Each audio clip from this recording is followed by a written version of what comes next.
इस देवभूमि उत्तराखंड में, इस विद्या मंदिर में पढ़ने वाले जितने भी उत्तराखंड के बच्चे हैं, 13 जनपदों में यहाँ पर अभी हमारे हजारों विद्या मंदिरों में बच्चे पढ़ रहे हैं, तो आप मान के चलिए कि उन्हीं में से कल हमारे भैया बहन डॉक्टर बनेंगे, आईएएस बनेंगे, पीसीएस बनेंगे, वो अच्छे वक्ता बनेंगे, स्पोर्ट्स में जाएंगे। लेकिन उससे पहले वो एक अच्छे इंसान कैसे बने, कौन कौन सी ऐसी छोटी छोटी बातें हैं आज जो हम सारे भैया बहन अपने दिमाग में भी रखेंगे और अपने आने वाले जीवन में भी उसको आत्मसात करेंगे। मैं आपको वो छोटी छोटी बातें बताऊंगा कि किस तरह से इस 21वीं सदी में जब हमको शिक्षा, संस्कार सब कुछ मिल रहा है, उस समय कौन कौन सी छोटी छोटी बातें हैं जिनका अनुसरण हमको करना है, जिन बातों को हमको अपने अंदर आत्मसात करना है। हम उस इंपॉर्टेंस को भी जानेंगे कि क्या इंपॉर्टेंस होती है आपके फिजिकल की, क्या इंपॉर्टेंस है आपके मेडिकल की, कहाँ पर आपका डेडिकेशन चाहिए, कहाँ पर आपका डिवोशन चाहिए, कहाँ पर आज के आपके अंदर डिसिप्लिन चाहिए, और वो कौन कौन छोटी छोटी बातें हैं जो हमको आगे बढ़ने के लिए प्रोत्साहित करेंगे। मैं एक बार तुमको अगर अंतर्राष्ट्रीय स्तर की ओर ले चलूं तो आप सोचिए कि हिंदुस्तान की आबादी, हिंदुस्तान की जो 125 करोड़ की आबादी है, देवभूमि उत्तराखंड उसका 1% है। यानी कि उत्तराखंड की आबादी कितनी है? 125 करोड़। हिंदुस्तान की आबादी कितनी है? 125 करोड़। और सबसे बड़ी बात है कि हमारी 65% आबादी 35 वर्ष से कम आयु के नौजवानों की है। हिंदुस्तान में 50% युवा जिनकी आयु 25 वर्ष से कम है।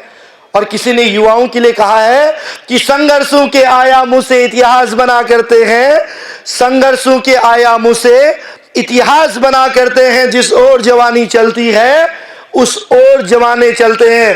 कहने का मतलब यह है कि अगर हमको कहना है कि माता भूमि पुत्रो अहम पृथिव्या जैसे भाव अगर लाने हैं तो वो हिंदुस्तान की ही युवा पीढ़ी ला सकती है। क्योंकि पूरे विश्व में अगर आज कोई युवा देश है, अगर कोई युवा राष्ट्र है तो वो आपका भारत है। आज चाइना हो या पाकिस्तान, रशिया हो या अमेरिका, यानी कि विश्व का कोई भी राष्ट्र ऐसा नहीं है जहां पर भारत के बराबर युवा शक्ति हो। केवल हमें छोटी छोटी बातों का ध्यान रखना है। हम आने वाले कई सदियों तक युवा रहेंगे, क्योंकि हमारी आधी से अधिक आबादी क्या है? युवा है। और हम सब जानते हैं कि जब हम इस विद्यालय में बैठे हैं तो राष्ट्रीय और अंतर्राष्ट्रीय स्तर पर हमारी देश की रक्षा के लिए, अखंड भारत के निर्माण के लिए, हम सब की रक्षा के लिए, हम सब की दीर्घायु के लिए, किसी का भाई, किसी का पिता, किसी का पुत्र, और इस देवभूमि उत्तराखंड पूरा हिंदुस्तान का 1% है, लेकिन यहां हर घर का एक जवान इस समय सियाचिन में है, कश्मीर से लेकर कन्याकुमारी तक है। यानी कि देश का एक जवान, किसी का पिता, किसी का पुत्र, किसी का भाई, वो आप सब की रक्षा के लिए, हम सब की रक्षा के लिए, इस देवभूमि उत्तराखंड की रक्षा के लिए अपनी शहादत तक दे देता है।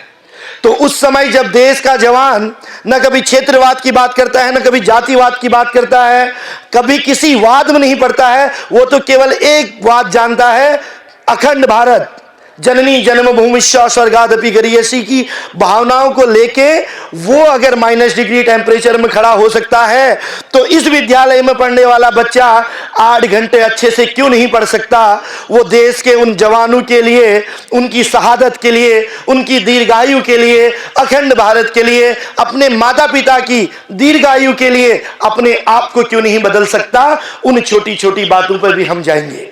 मैं अपने भैया बहनों को कहना चाहता हूं कि जब हम यहां पर पढ़ाई कर रहे हैं, हम 6 to लेके 12th के बच्चे यहां पर बैठे हैं, 5th के बच्चे भी बैठे हैं।